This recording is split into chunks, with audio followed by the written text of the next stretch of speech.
Kandivali link रोडवरती मराठी सक्ती विरोधात रिक्षा चालकांची दादागिरी बघायला मिळते। मराठी सक्ती विरोधात रिक्षा थांबवून आंदोलन केलं जाते। 20 मिनिट वाहतूक या ठिकाणी ठप्प झाली। कांदिवली लिंक रोडवरती मराठी सक्ती विरोधात रिक्षा चालकांची दादागिरी आपल्याला पाहायला मिळाली।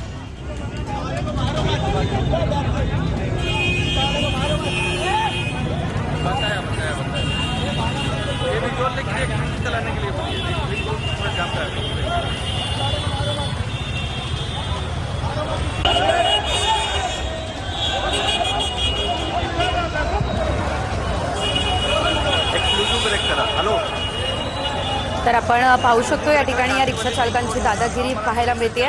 तब्बल 20 मिनिट वाहतूक देखील यामुळे खोळंबली असल्याचं पाहायला मिळालेलं आहे। या संदर्भात अधिकचे अपडेट आमचे प्रतिनिधी गोविंद ठाकूर यांच्याकडून घेऊयात। गोविंद, नेमकं झालं काय होतं? का या ठिकाणी या वाहतूक खोळंबलेली होती आणि रस्त्यावरती ही मोठ्या प्रमाणात गर्दी झालेली आहे? नेमकं काय घडलंय?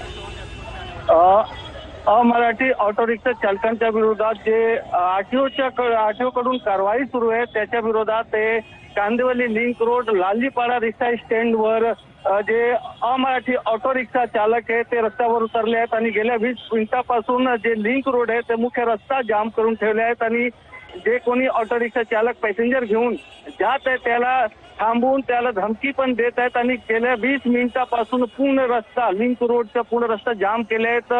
संपूर्ण रस्त्यावर जे अमराठी रिक्षा चालक आहेत ते उतरले आहेत आणि जे मराठी सक्ती सरकारच्या वतीने लागू केले गेले तर रिक्षा जे मराठी ऑटो रिक्षा चालक आहेत त्यांना मराठी शिकण्यासाठी कंपल्सरी केले त्याच्या विरोधात सध्या जे अमराठी ऑटो रिक्षा चालक आहेत ते रस्त्यावर उतरताना दिसत आहेत आणि बस असो किंवा गाडी असो पूर्ण लिंक रोड जाम सध्या करून ठेवले आहेत। गेल्या 20 मिनिटापासून लिंक रोड जाम आहे। इथे पोलीस पण आतापर्यंत आली नाही आणि यांची दादागिरी सध्या इथे पाहायला भेटत आहे। अगदीच धन्यवाद तुम्ही दिलेल्या सर्व सविस्तर अपडेटसाठी।